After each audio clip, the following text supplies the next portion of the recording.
A primeira pergunta é sobre a pessoa pergunta sobre o prédio que se incendiou lá no centro de São Paulo e pergunta se você leu a nota do MTST em que eles prestam solidariedade no começo, mas tiram o corpo fora falando que eles não cobram mensalidades. Eu acho que esse é o problema justamente da esquerda na eleição, né? A esquerda entra na eleição assim, rugindo, mas com um olho no que vai falar a Rede Globo, o Estado de São Paulo, a Folha, para não perder voto. Então, a declaração do MTST deveria ser: nós somos incondicionalmente solidários com as pessoas que sofreram esse incêndio, que tem todas as possibilidades e aparências de ser um incêndio criminoso. Se o cidadão cobrava aluguel, não cobrava aluguel, se tinha sexo grupal no prédio, se uma prostituta morava lá, se tinha um traficante de drogas, sei lá, nem me interessa. Qual que é a importância disso daí? Por quê? A gente só vai defender o cidadão se ele não cobrar aluguel. Se cobrar aluguel, deixa o prédio explodir na cabeça dele. É um negócio... Eleição, né? Eleição é um problema. Bom, tem duas perguntas parecidas. Pergunta é o seguinte: em caso de o pessoal realmente chamar o boicote ou o voto nulo nas eleições, como ficam as outras candidaturas? E aí tem uma outra pergunta que é se o PCO vai lançar candidaturas proporcionais e estaduais. Se tiver eleições, o PCO vai lançar candidaturas com uma diferença com relação ao resto de todos os outros partidos. A propaganda eleitoral do PCO vai ter como centro e como tema fundamental o problema do golpe. Nós não vamos apresentar aqui a fórmula para tornar o Brasil ecossustentável, defender os animais silvestres e não silvestres, enquanto que o poder político está sendo tomado pela direita, né? Isso as pessoas têm que prestar atenção também, porque tem muita discussão besta. O cidadão chega lá e fala assim: vamos desenvolver a indústria. Primeiro, antes de desenvolver a indústria, se for para desenvolver alguma indústria, alguma coisa assim, tem que parar a rapinagem da economia nacional pelo imperialismo. É como se um cidadão estivesse morando numa casa que está pegando fogo, né? Já para pegar a alusão do que aconteceu no prédio, e ele ficasse discutindo a decoração da casa. Não, primeiro tem que apagar o incêndio, vai ter que reconstruir uma parte da casa, depois você discute a decoração. Bom, a pessoa pergunta o seguinte: não concorrer às eleições ou votar nulo não fariam com que a direita dominasse de vez todo o sistema político, da mesma forma que acontece com a direita na Venezuela, passando, portanto, todas as reformas golpistas? A direita não domina todo o sistema político na Venezuela. Não sei se a pessoa escreveu, se confundiu na hora de escrever. Mas... O que ele quer dizer é que a direita boicotou as eleições da Venezuela, não é isso? Ah, sim, verdade. Ao contrário. Esse que é o problema, né? O que acontece na Venezuela? Por que a direita boicotou as eleições? Porque a política da direita não é ganhar a eleição. Eles não estão sentindo que eles vão ganhar nenhuma eleição. A política da direita é derrubar o governo, seja através de um golpe de Estado, de uma guerra civil, da invasão estrangeira do país. A política é uma coisa vasta. A eleição é um aspecto da política, não é o central. Né?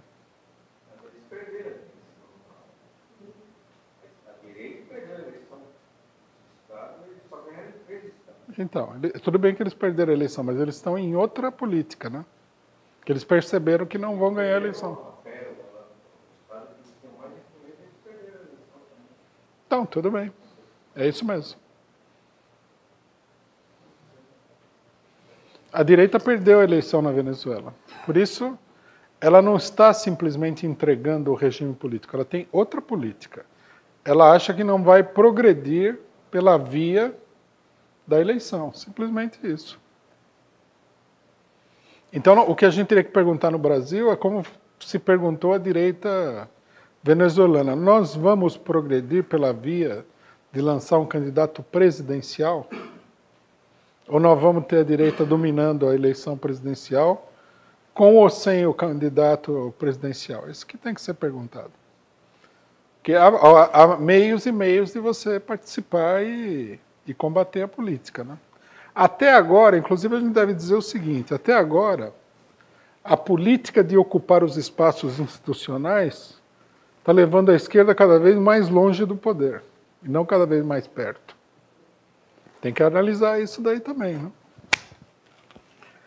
Eu acho que esse tipo de análise, né, vamos deixar a direita dominar, é baseado numa compreensão muito unilateral do problema político.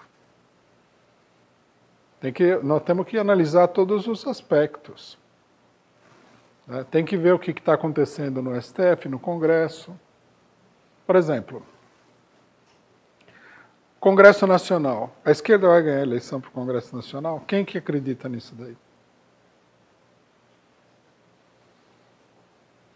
Vamos que alguém acredite que vai ganhar a eleição presidencial, mas vai ganhar a eleição para o Congresso? Vai ganhar a eleição para governador, mais do que tem hoje? Aparentemente não. Quanto dinheiro a esquerda tem para fazer campanha eleitoral? Quanto dinheiro tem a direita para fazer campanha eleitoral? Na hora de você fiscalizar o investimento eleitoral, os juízes vão fiscalizar a direita, a esquerda ou ambas? Isso tudo tem que ser pensado. O pessoal, a discussão ela é superficial. Ah, não, vamos para a eleição para não deixar. Não é assim. Essa eleição ela vai ser uma eleição muito controlada pela direita.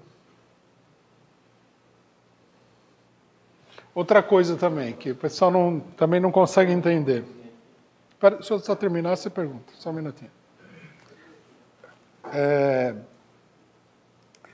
Nós temos que lembrar o seguinte. A primeira eleição presidencial no Brasil foi em 89. Nessa eleição, o Lula tinha a possibilidade de se eleger. Era o único candidato que tinha possibilidades reais. A campanha, que foi uma campanha de sacanagem, né, acabou levando uma pessoa totalmente inexpressiva ao governo. Depois nós tivemos 94, 98, 89, 94, 98. Em 94, o PT começou a eleição, foi depois da queda do Collor. O PT começou a eleição aparecendo com 65% nas pesquisas. A burguesia fez uma manobra, que foi o Plano Real, e acabou com a candidatura do Lula. Em 98, foi a segunda eleição da FHC, o PT também não conseguiu se levantar, apesar de que o Plano Real já tinha afundado. Aí o Lula só veio ganhar na quarta eleição. E ele veio ganhar na quarta eleição porque a burguesia sentiu que precisava colocar no governo um governo de conciliação que atendesse algumas demandas populares, porque senão ia acontecer no Brasil o que já tinha acontecido na Argentina, na Bolívia, etc. e tal. Agora o PT foi derrubado do governo, todo mundo acha que chegar no governo é a coisa mais fácil do mundo.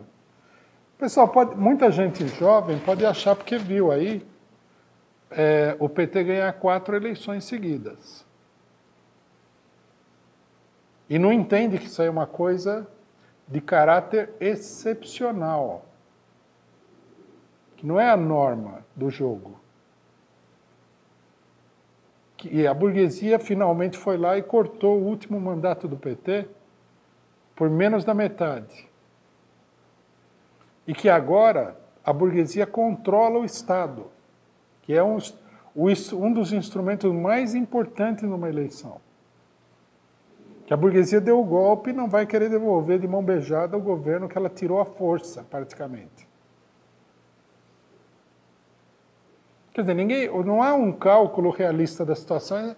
É assim, a pessoa está bitolada num esquema que é o seguinte, tem eleição, você vai, quem sabe você ganha. Não é verdade. Eu escuto muito, isso é um comentário interessante aqui para reflexão. Eu escuto muito o seguinte, o pessoal fala assim, o PCO fala e tal, não elegeu nenhum vereador. Tudo bem, é verdade. Mas primeiro nós temos que considerar o seguinte, que das, sei lá, 200 organizações de esquerda que tem no país, o PCO é uma das 4 que está legalizada. Primeira coisa. Das organizações de esquerda que se legalizaram, ninguém elege ninguém. Não é só o PCO. Será que isso aí não chama a atenção de ninguém? Será que eles acreditam mesmo que é incompetência nossa, que a gente não consegue eleger candidato? Porque o PSTU não elege, o PCB também não elege, né? O PSOL só conseguiu manter um determinado nível de eleição porque eles já vieram do PT com os candidatos. Se eles tivessem começado do zero, sem candidato nenhum, eu também não estaria elegendo ninguém. Sem falar em que vários perderam a eleição. Aí Luísa Helena era senadora pelo PT. Agora ela é vereadora, veja, né? A queda dela. A Rede não elege ninguém. Adquiriu lá uns deputados no Congresso Nacional que agora foi tudo embora. Então, vamos entender bem. Não é que a eleição no Brasil é um jogo fácil para a esquerda. Não, é um jogo quase impossível. O PT rompeu essa barreira num momento histórico que era um momento histórico muito peculiar.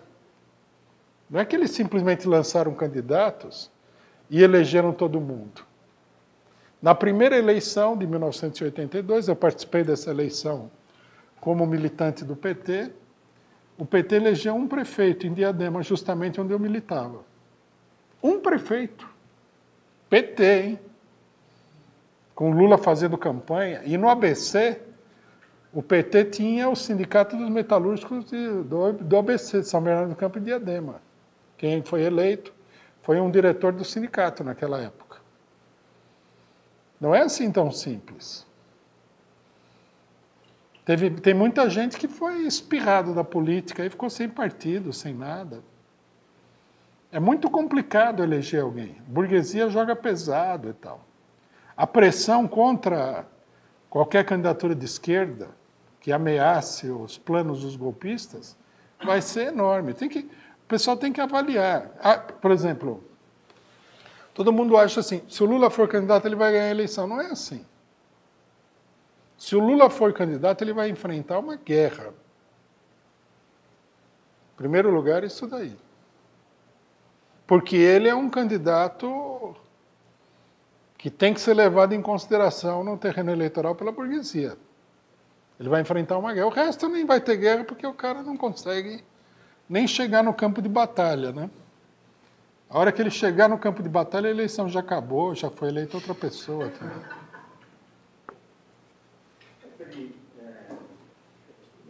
Mesmo se o Lula ganhar a eleição, se puder participar da eleição, se não tiver no Congresso tem a maioria que apoia o trabalhador, sem dúvida.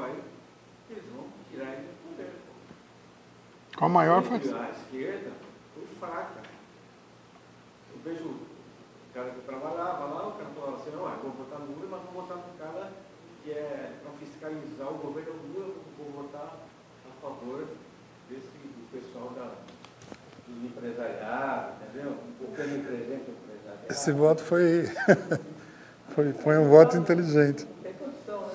Você viu como o Congresso tem força, né? Impeachment, tudo. Nas políticas, quando travou o governo da Dilma, quem travou o governo, com aquelas pauta-bomba, o Congresso, né? Se tivesse um Congresso afinado com o trabalhador, duvido que acontecer isso. Entendeu? Isso aí é outro dado muito importante, né? Se conseguir ganhar, o que já é muito difícil, ainda teria o problema de conseguir governar, né?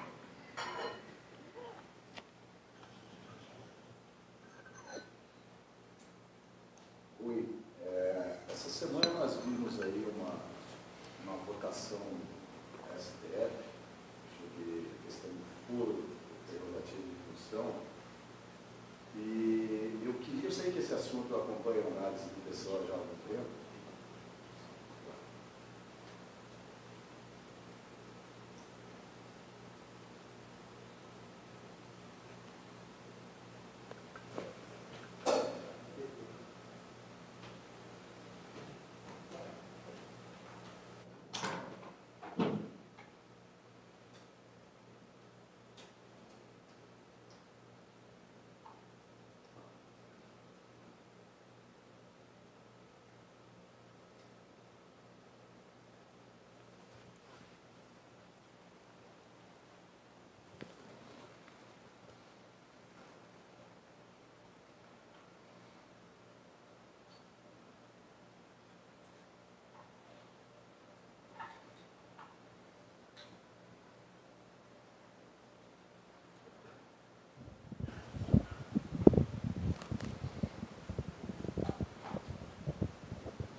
Então, retomando, eu acompanho aqui a análise do PCO já tem algum tempo, e eu sei que esse assunto aqui já foi debatido amplamente, mas agora, efetivamente, essas alterações aconteceram.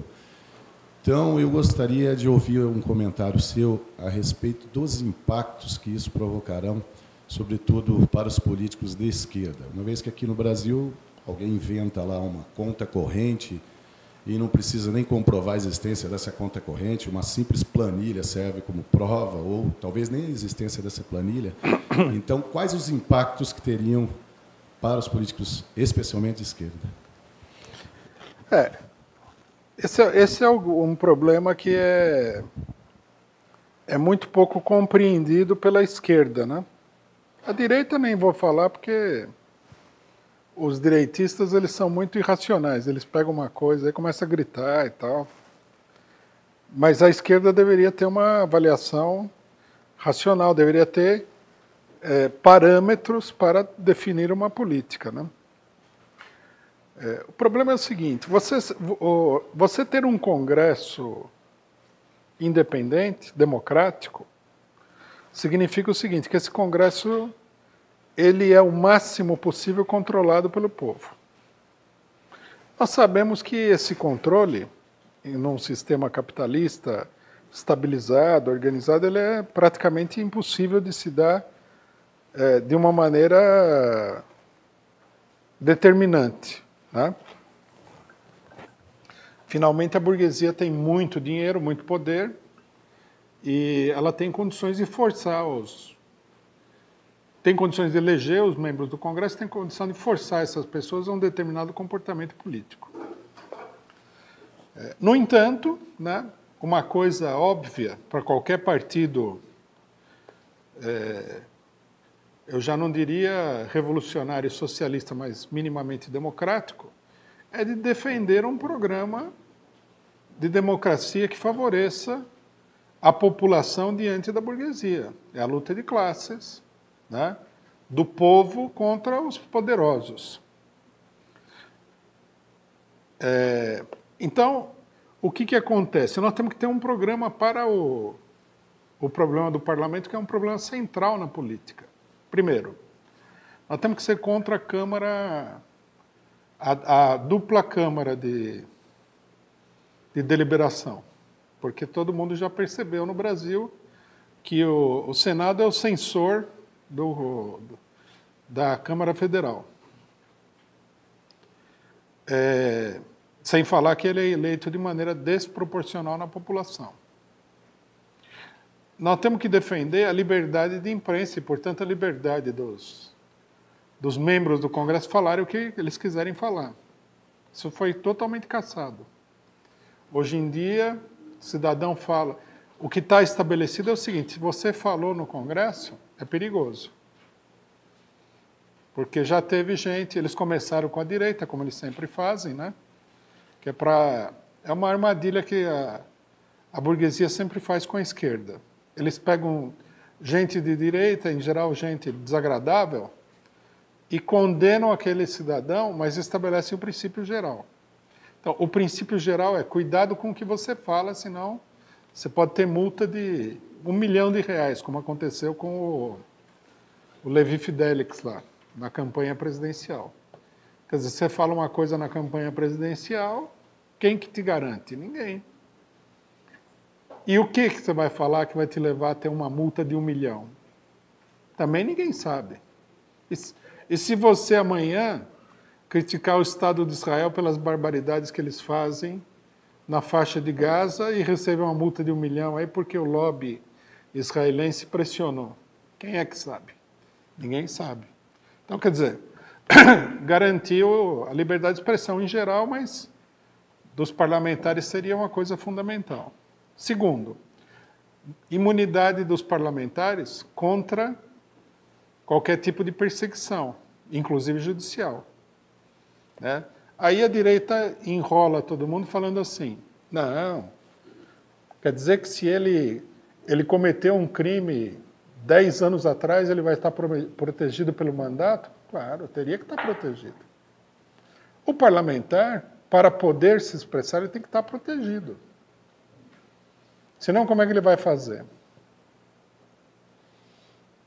Qualquer um pode inventar o crime, como você falou aí. No Brasil, hoje, inclusive, está bem claro, para quem não acreditava nisso, porque nós já analisamos esse problema de antes e dava para ver o ceticismo do pessoal, que era meio assim, não, mas você acha que a justiça vai inventar um processo para... Hoje em dia, né, não precisa explicar, mas economiza o nosso tempo de explicar que isso é uma coisa muito comum.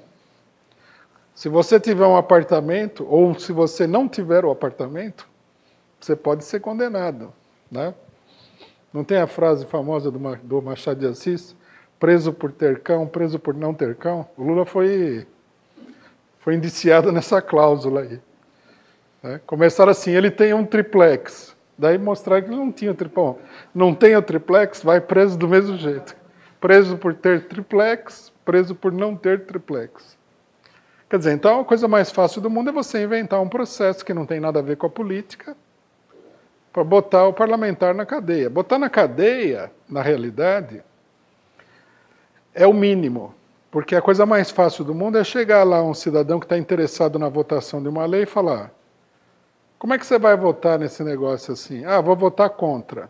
Então deixa eu te mostrar aqui o dossiê que eu fiz sobre você, né, onde mostra que você assaltou a Casa da Moeda e tal. Aí o cidadão, sobre a sua família e tal. O cidadão muda o voto. Por que ele... O que é? O parlamentar é um super-herói, vai desafiar todo mundo? Não. Uma coisa que eu já falei, a gente precisa falar bastante para o pessoal entender, é o seguinte. Se o Congresso brasileiro não estivesse ameaçado de todos os lados, pela imprensa, pelo judiciário, etc., etc., etc., ele poderia até ter votado o impeachment, mas não ia ser tão fácil assim. Porque muita gente votou lá a contragosto, forçado, chantageado. A chantagem para forçar alguém a tomar uma decisão é uma das coisas mais comuns na política. Bom, e aí tem a questão do foro. O problema aqui é muito simples. Se um parlamentar ele pode ser indiciado por qualquer juiz do país de primeira instância, e a gente sabe que nesses juízes de primeira instância aí, isso daí é uma selva. É um 1984. Né? O pessoal fala assim, o juiz... Nós temos que entender o seguinte, o juiz, ele é filho da Dona Maria aí, ele entra na faculdade, une alguma coisa, né? Une fim do mundo, tira um diploma, se é que ele cursou o curso, porque nós estamos no Brasil, né? Todo mundo sabe que no Brasil existe o processo, digamos assim, mais rápido de compra do diploma. Aí, o cidadão, com todo esse cabedal jurídico, ele vai lá e presta um concurso, entre aspas, né? Que nem o Sérgio Moro prestou. Onde o pessoal é tudo amigo. São os amigos dos amigos que definem o concurso. Porque muita gente no Brasil pensa que o concurso ele é um concurso que nem a FUVEST. Da FUVEST a gente já vê quanta fraude tem, mas pensa que é um concurso que nem a FUVEST. Não. Os concursos, em geral, eles têm uma entrevista pessoal, que é decisiva. Se não gostarem da sua cara, você não entra. Se gostarem da sua cara, você entra. E vamos ver uma coisa. O que a pessoa gosta mais da cara? Dos amigos ou dos não amigos? Gosta mais da cara dos amigos, né? Então, esse é o juiz. Qualquer juiz, lá no fundo do Amapá, pode entrar com processo contra um deputado. Quer dizer, isso não tem proteção nenhuma. Colocaram o conjunto dos deputados na corda bamba. Isso em nome de combater a corrupção. Qual vai ser o resultado disso tudo? O resultado vai ser o seguinte, que o controle corrupto dos deputados vai aumentar 1.000.000%. Porque o deputado ele não tem defesa nenhuma. Então ele vai ter que aceitar, né, ser controlado por alguém, ou seja, se corromper. Porque corromper não é só você aceitar o dinheiro. Se você falar, você não vai preso e vota desse jeito, também é corrupção.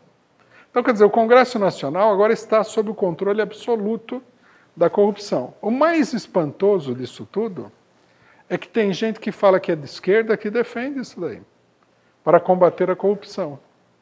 O que é uma demonstração, acima de tudo, não apenas de que eles são muito parecidos com o PSDB, só que é uma espécie de PSDB infantil, né? A ala infantil do PSDB.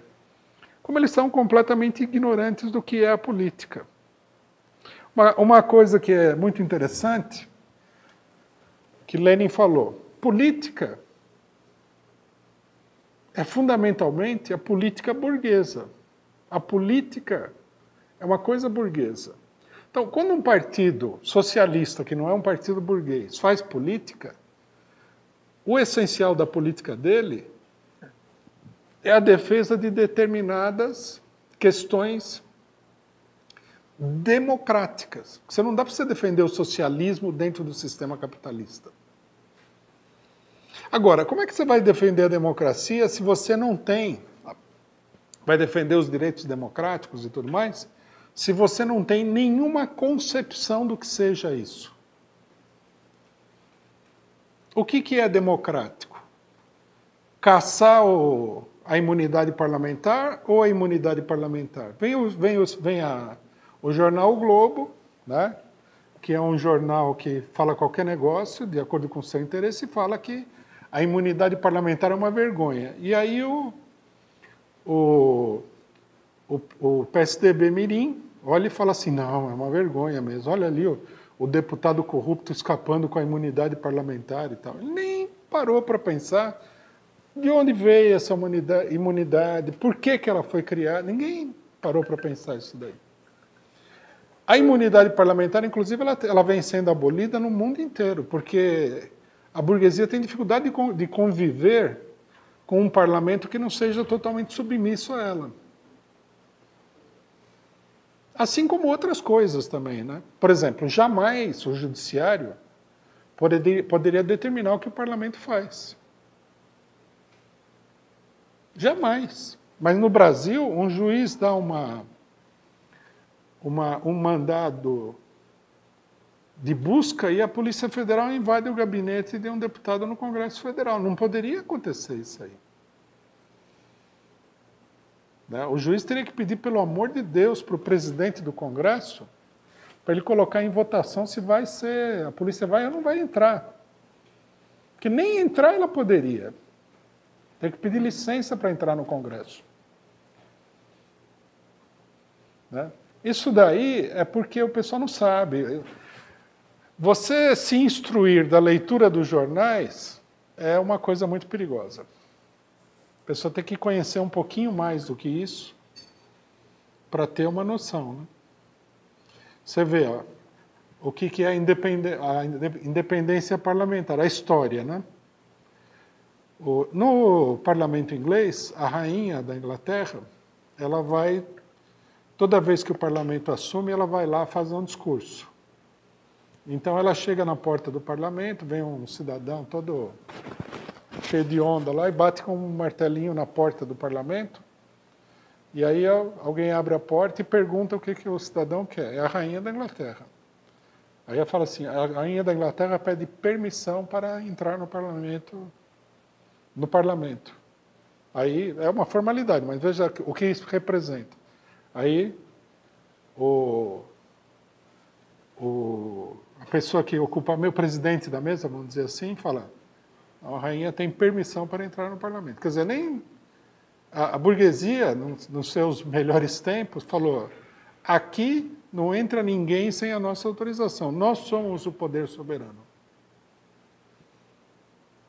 Quando a gente fala em soberania popular, nós temos que entender que o órgão, num regime democrático, que no Brasil não tem regime democrático nada, é o parlamento. O judiciário não faz parte da soberania popular. O judiciário teria que ser colocado sob um controle rigoroso. O executivo, então, nem falar. Apesar de que no Brasil acontece que, pela deformação do voto popular, o executivo acaba expressando mais a vontade popular do que o parlamento, mas mesmo assim, o executivo é uma espécie de monarquia enxertada num regime republicano.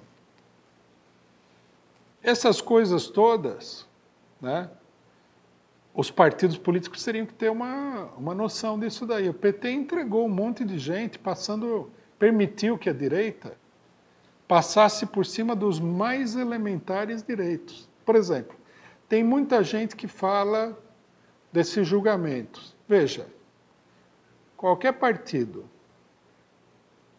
que aceita um julgamento farsa por parte da burguesia contra qualquer cidadão do país é um partido de lambe-botas da burguesia e da direita.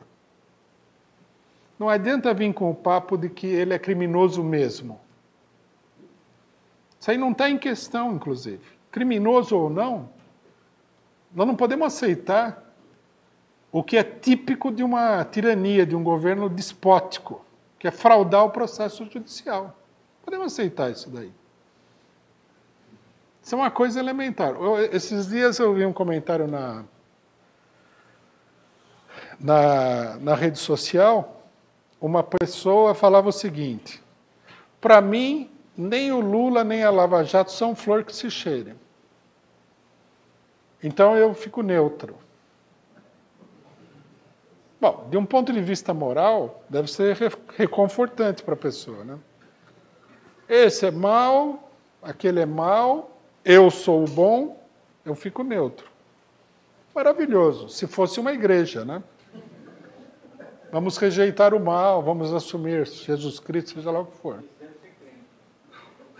É possível, é um julgamento puramente moral. Só que na política acontece o seguinte, se a Lava Jato progredir 100%, vai esmagar a população brasileira.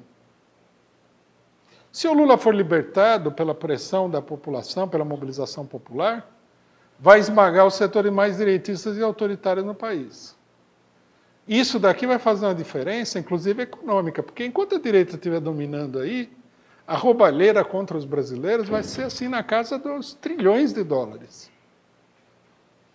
Vai ser como esfolar um... Nós vamos ser depenados e esfolados.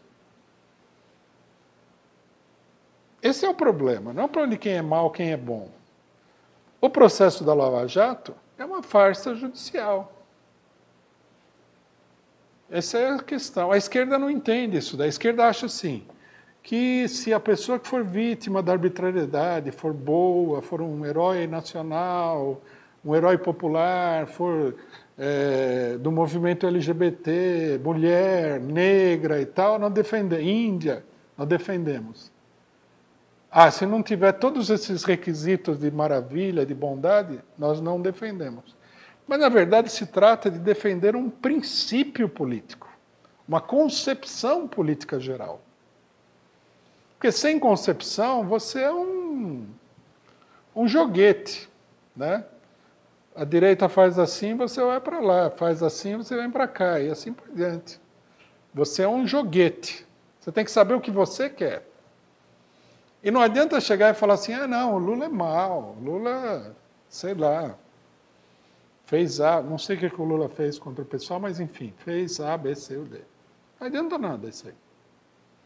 O problema é se nós estamos lutando para que avance o povo e os trabalhadores contra a direita, ou se nós estamos a favor da direita contra o povo e os trabalhadores. Não tem também muito lugar para se esconder, né, desse enfrentamento. Essa que é a realidade. Então, essa questão do foro passou meio batida aí, mas é uma barbaridade. A direita vai acabar com o estrangulamento total do Congresso, é o objetivo. E vejam só, esse Congresso, ele é eleito com uma votação totalmente antidemocrática, que é outro tema que a gente teria que discutir. E mesmo assim eles não estão conseguindo controlar o negócio. Eles querem um Congresso que chega lá um Dória e fala, eu vou vender o Brasil e vocês têm 24 horas para desocupar e ir para o Paraguai, e o Congresso fala, amém. É isso que eles querem.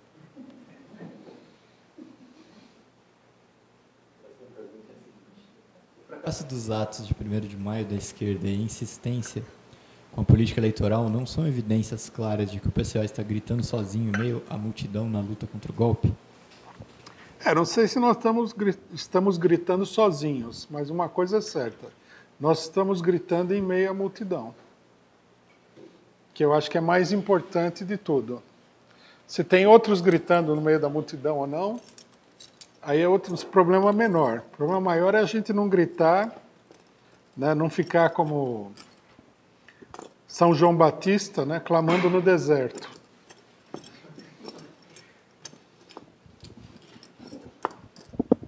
Quer dizer, o que muitas vezes acontece, né? Oi. É sobre o Congresso do Povo da chamada Frente Brasil Popular. Como atuar na mobilização social para conscientização política da conjuntura, sem cair na mão dos possíveis candidatos para uso da massa de manobra eleitoral? Então, eu acho que nós temos que ter um programa definido. Essa é uma preocupação nossa, é essa daí. Quer dizer, convocar, eu acho que nós temos que lutar para que o Congresso do Povo aconteça, no meio de tanta vacilação política. Segundo, que ele não seja um palanque eleitoral. Né? E terceiro, que ele tenha uma política definida na luta contra o golpe. É justamente isso que nós vamos discutir na conferência que nós estamos chamando. São essas questões que nós temos que discutir exatamente.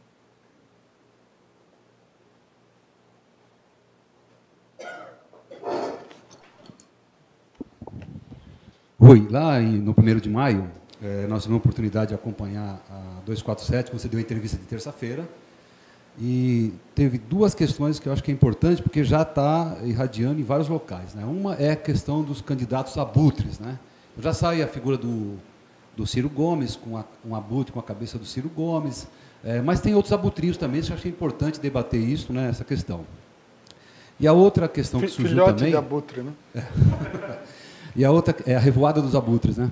A outra questão é a questão do Lula ou nada, né? A gente percebe nas redes sociais que grande parte da militância captou essa palavra de ordem, né? E aí eu chego numa discussão que é onde eu queria. Na Universidade do PCO, nós estudamos com bastante cuidado a questão de fevereiro a outubro na Revolução Russa, e ali é um laboratório que a burguesia parece que aprendeu ali.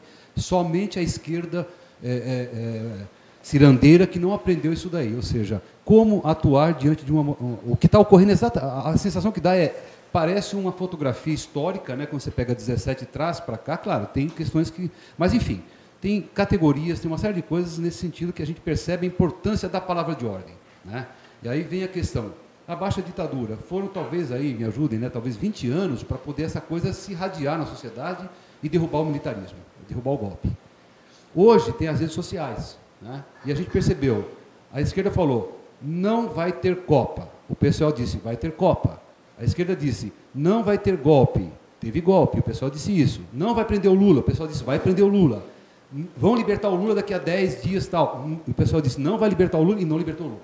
Então, a questão da palavra de ordem, o que significa isso? Que é uma grande energia em eleições de direta já, etc., que tentaram alguns tempos atrás, e nós ficamos navegando com palavras de ordem que desmobiliza, canaliza tudo, enquanto a direita disse, palavra de ordem, a corrupção. E toda aqueles bate-panelas seguiram a palavra de ordem, a corrupção, corruptos, dizendo contra a corrupção, mas canalizou. Lógico, com a imprensa, que nós não temos uma imprensa, salvo o PCO, que tem um jornal constante, e talvez alguma outra organização, mas está aí, a questão do meio de comunicação, da facilidade e de acertar na palavra de ordem, que inclusive eu vi no segundo programa do 247, com o Leonardo ao Quadrado, quando ele disse e debateu esse assunto, né, sobre a questão da palavra de ordem, Lula ou nada. Essa é a discussão, ou seja, o que significa a palavra de ordem, né, o acerto dela numa luta política. Deixa eu comentar uma coisa aqui que eu acho que é importante, como experiência, digamos assim, histórica, né? Quando a gente fica velho, a gente fica histórico. Na época da luta contra a ditadura, a palavra de ordem abaixo da ditadura não era popular. Quer dizer, não era popular entre a maior parte da esquerda, naquele momento dominada pelo PMDB. O pessoal fazia todo tipo de malabarismo para evitar a palavra de ordem abaixo da ditadura. Isso era uma coisa constante. Por exemplo, a primeira manifestação que teve, que levantou essa palavra de ordem abaixo da ditadura, foi dos estudantes da USP, que saíram às ruas pela primeira vez, naquele clima de ditadura e tal, em 2017. Dentro do movimento estudantil, a esquerda, quase toda, era contra levantar a palavra de ordem abaixo da ditadura. Houve toda uma polêmica entre a ala mais à esquerda e a ala da esquerda mais direitista sobre qual deveria ser a palavra de ordem. A ala mais à esquerda falava que tinha que ser abaixo da ditadura. E os outros falavam que tinha que ser alguma coisa assim, mais verbas para a educação. Vocês imaginem, né? Naquela época, na hora que você faz o debate, parece normal. Hoje você olha assim e fala assim, nossa, que coisa mais esquisita. Mas é a mesma coisa aqui com o negócio de anulação do impeachment, abaixo o golpe e tal, e eleições diretas. No futuro o pessoal vai olhar, mas como que levantaram essa palavra totalmente sem conteúdo de eleições diretas? Então, quer dizer, o que está acontecendo aqui é uma coisa normal, né? Tanto que, finalmente, quando a ditadura entra numa crise terminal, que é por volta de 1900, depois das greves e tudo mais, depois do fracasso da política recessiva do Delfim, a ditadura em 83 entra numa crise terminal. Aí nós temos a greve geral, que é no final de 83, 84, e tudo aponta para uma derrubada, assim, como é que se diz? Catastrófica da ditadura, né? A greve geral da época teve um impacto enorme. Colocou em xeque a ditadura, colocou em xeque toda a política da ditadura e assim por diante.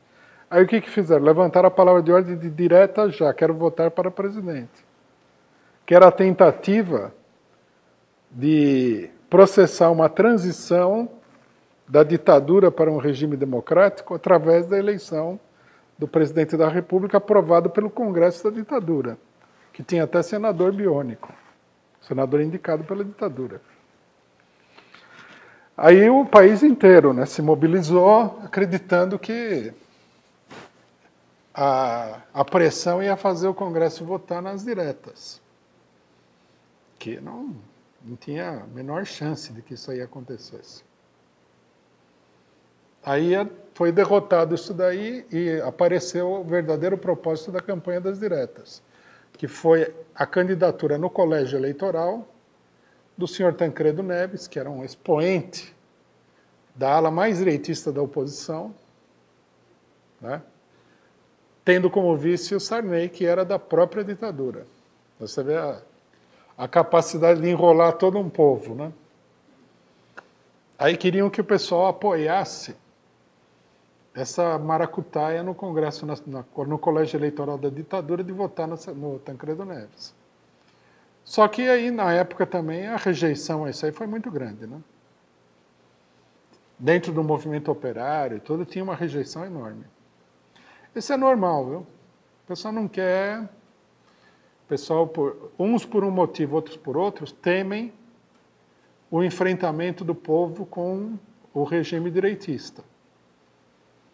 Só que nós temos que entender o seguinte, se o povo não se enfrenta, o povo fica escravizado. Esse aqui é o problema. Uma coisa é você também chamar todo mundo a se enfrentar com o regime quando não está acontecendo nada e ninguém está consciente do problema e tudo mais. Mas nesse momento, a rejeição popular ao regime de conjunto cresce. Não é que eles não gostam do Temer. O Temer é a cereja do bolo. Quer dizer, uma coisa puramente decorativa no bolo. O pessoal não gosta mesmo do bolo todo. O pessoal não gosta, o pessoal quer o fim da Rede Globo, o fim das privatizações, é contra todas as reformas, é contra a direita, é uma oposição vasta ao regime. Essa que é a questão. Aí você canalizar tudo isso daí para um voto para um Ciro Gomes da vida, é uma fraude completa e absoluta, né? Uma coisa também, aproveitando, né, para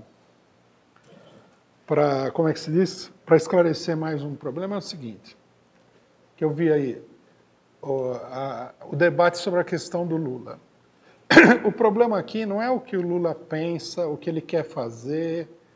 Para nós, isso daí tem a sua importância, mas é um aspecto secundário da política nesse momento.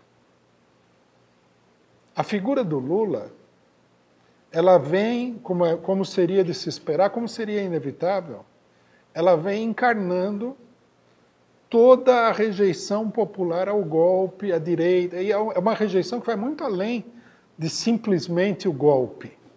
É uma rejeição contra a direita, contra a burguesia e tudo mais. Então, se nós não somos um grupo de pessoas totalmente doutrinário, que chega lá e fala assim, não, eu vou escolher aqui o Adalberto Silveira como candidato, porque as ideias dele são maravilhosas, mas ele não tem um único voto. Não, qual que é o sentido? A nossa função não é fazer milagre, não é criar realidades no pensamento, é impulsionar, trabalhar para desenvolver a luta popular. Como é que ela pode se desenvolver? Ela pode e ela está se desenvolvendo através do apoio da população ao Lula. É um fato. Você pode até detestar o Lula, sendo de esquerda, e a direita detesta mesmo, mas sendo de esquerda. Mas você tem que reconhecer essa realidade. Se você quer que o povo avance, ele tem que avançar por aí. Não adianta você chegar até aquele... É como se você chegasse numa passeata de milhares e milhares, dezenas de milhares de pessoas e falasse assim, parem, nós não temos que fazer passeata, nós temos que fazer um curso aqui do lado para... Não, o povo vai passar por cima de você. A sua política, ela tem que se apoiar na atividade real, na experiência real do povo. O apoio à candidatura do Lula, quer dizer, de uma pessoa que está na prisão, né, é expressa, do ponto de vista popular, a luta contra tudo que está aí. Esse é o problema. Se ele, Lula, é a favor de lutar contra tudo que está aí, já é outra história. Não é o fundamental. Né? A nossa posição, ela parte disso.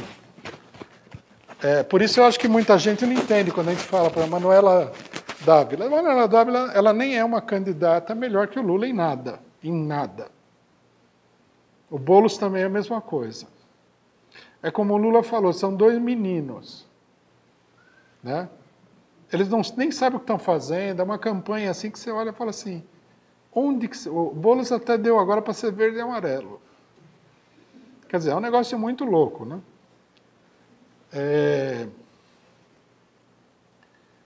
Mas o problema não é esse. O problema é que essas candidaturas, elas não representam nada, é uma fantasia eleitoral. É como uma brincadeira eleitoral, é como se não tem nas escolas, né? Volta e meia, os professores não organizam uma eleição quando está para chegar a eleição nacional, eles organizam uma eleição de mentirinha para os alunos votarem nos candidatos e tal, meio que uma educação moral e cívica do coitadinho lá. É mais ou menos assim, é uma candidatura de brinquedo, não é para valer. O único malandrão que tem uma candidatura que almeja alguma coisa na eleição é o Ciro Gomes. Não que ele vai ser eleito, mas eles têm um projeto político bem definido, né? Eu acho que o grande problema que acontece é esse daí, que o pessoal teria que refletir mais. Isso sem falar no fato de que a experiência já provou, as organizações de esquerda que se colocaram contra essa perspectiva, elas estão sofrendo um esvaziamento terrível. Né? O ato da Praça da Sé seria o ato dos que são, o ato daqueles que falaram não tem golpe. Pô, o ato tinha 150 pessoas. Me falaram que o PSTU nem foi no ato.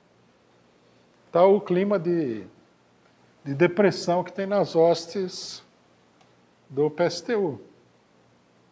A política, ela tem que ser feita em cima da realidade, não em cima dos seus desejos.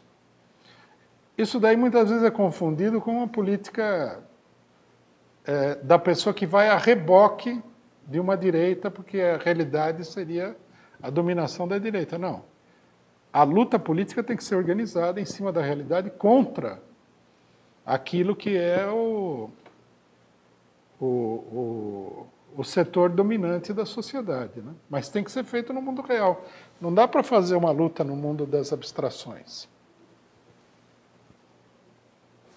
Henrique, 2:10, nós temos que... Tem uma pergunta da internet que é a seguinte. Oswaldo Bertolini, um cara do PCdoB, está chamando o PCO de quinta coluna por criticar a participação da Manuela no ato golpista da força. Está dizendo que estamos entregando a eleição para a direita por defender o voto nulo. Pode comentar? Não estamos defendendo o voto nulo. Não estamos defendendo, pelo menos oficialmente, provavelmente a partir de amanhã será a candidatura do Lula. Esse aqui é o problema. Né?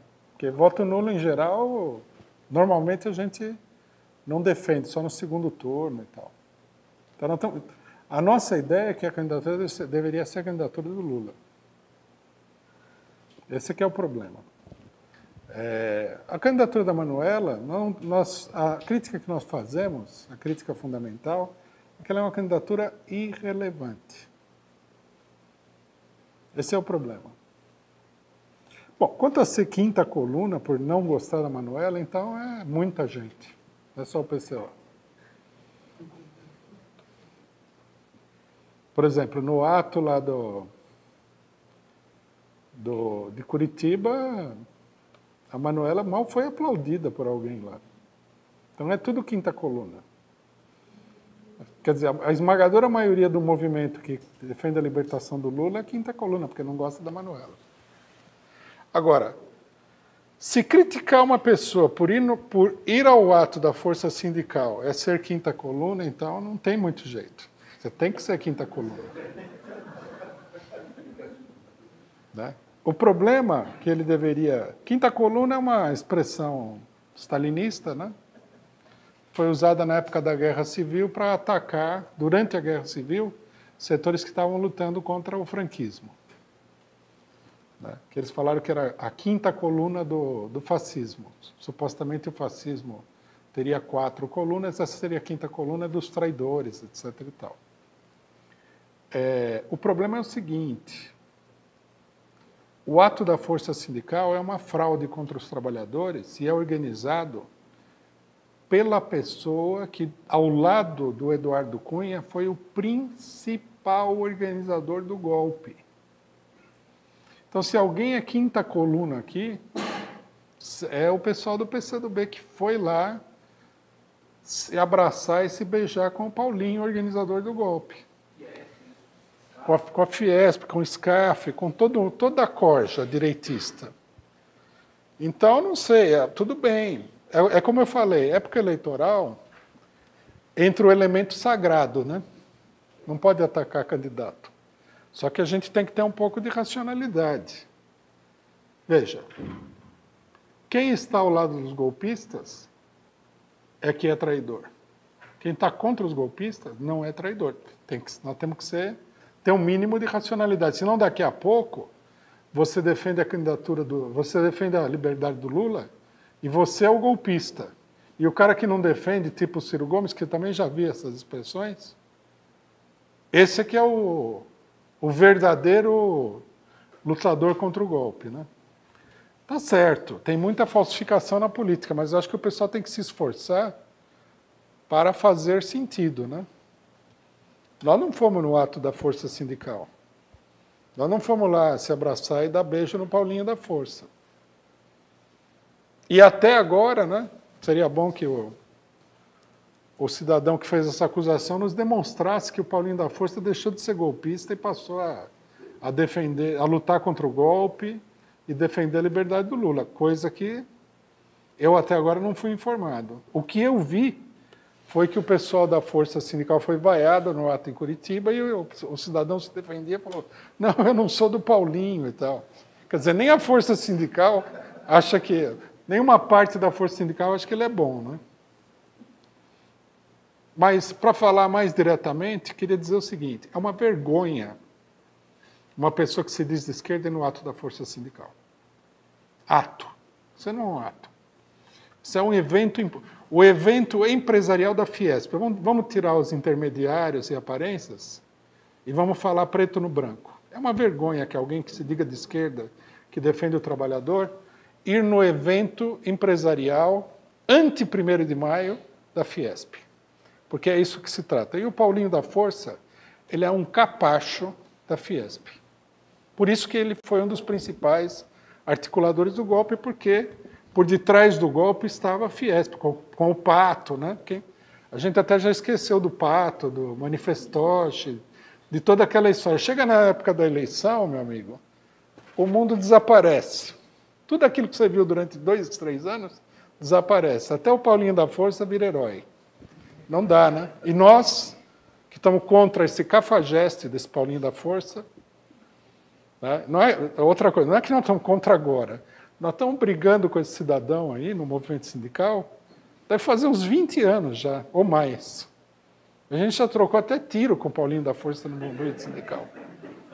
Não é que a gente descobriu agora que ele é um bandido. Não, é verdade. Teve eleição no Metalúrgico de São Paulo que saiu até tiro.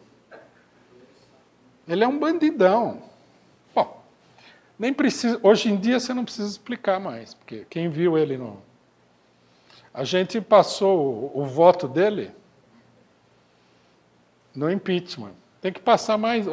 acho que o Caos Operário TV tem que passar mais vezes o voto do Paulinho da Força, que é para não permitir esse tipo de mistificação, de enganação.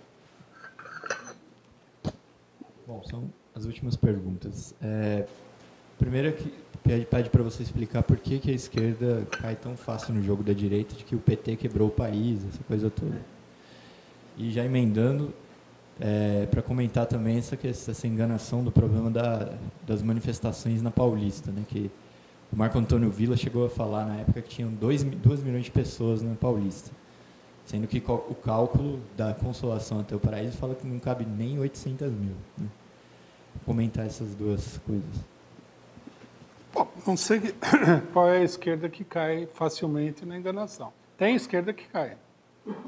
Mas eu acho que esse pessoal é o pessoal mais desorientado na situação política, não consegue se localizar.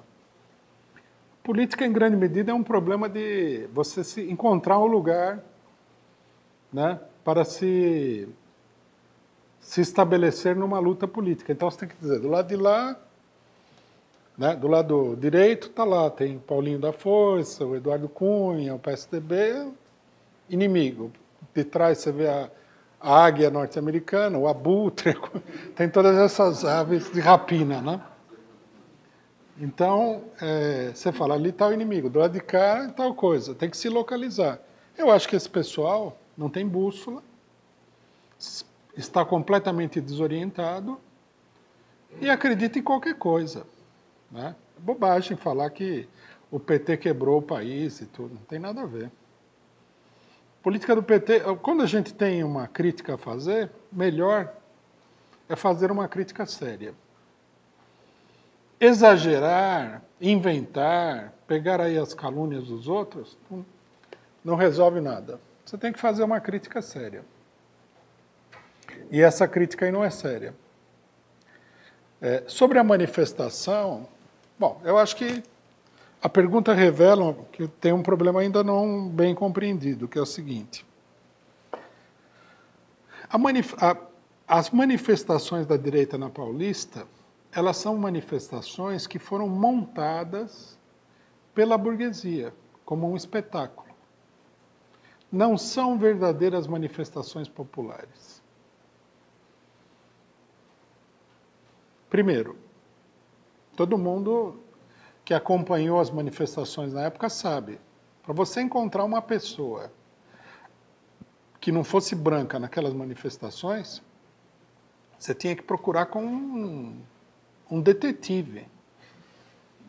E você não achava. Né? Inclusive, muita gente ria desse negócio. Então, a primeira coisa que deve se dizer é o seguinte, na manifestação está a minoria da minoria do Brasil. Porque a população branca no Brasil é minoritária. E ali só tinha gente branca. Primeira coisa é isso aí. Segundo, a manifestação estava cheia de empresários. Isso aí foi constatado por um monte de gente. As de São Paulo e de outros lugares. Não teve lá o empresário que foi com a babá na manifestação? Só um empresário mesmo para fazer isso aí. Terceiro, veio à tona o caso da Sky. O caso da Sky, ele não é surpreendente. Nós, na época da manifestação, nós falamos, essas manifestações, elas são organizadas pelas empresas. Isso é gente do escritório das empresas, é tudo uma direita organizada e que foi levada lá pelos próprios patrões. A questão da Sky escapou e veio à tona. Mas vocês podem ter certeza que as empresas da Fiesp, em peso, se organizaram para levar os seus funcionários lá. É um ato de funcionários de empresas. Não tem valor. Aí a pessoa chega e fala, não, olha aí, ó, essa mulher veio sozinha. Bom, tem 1, 2.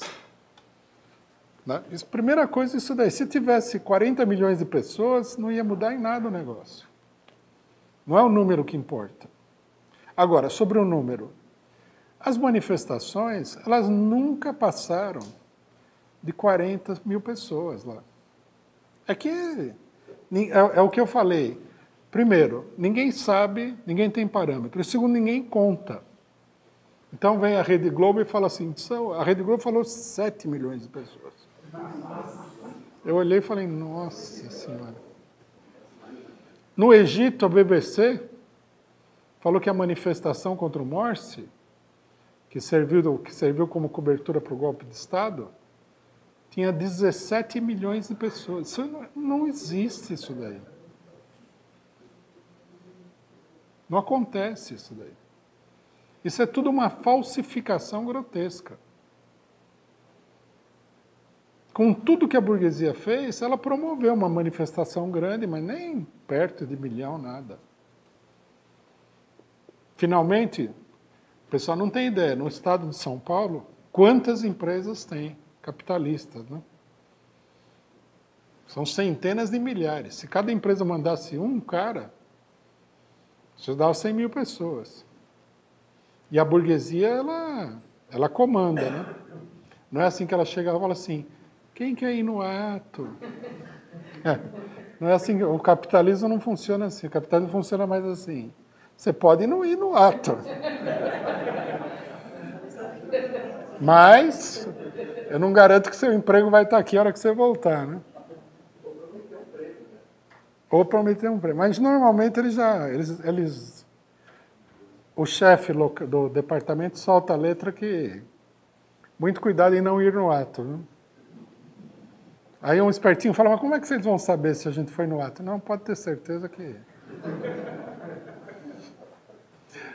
Às vezes tem até sistema de controle mesmo. Né? A burguesia, ela é uma classe social podre, mentirosa. Nós temos que acabar com essas fantasias.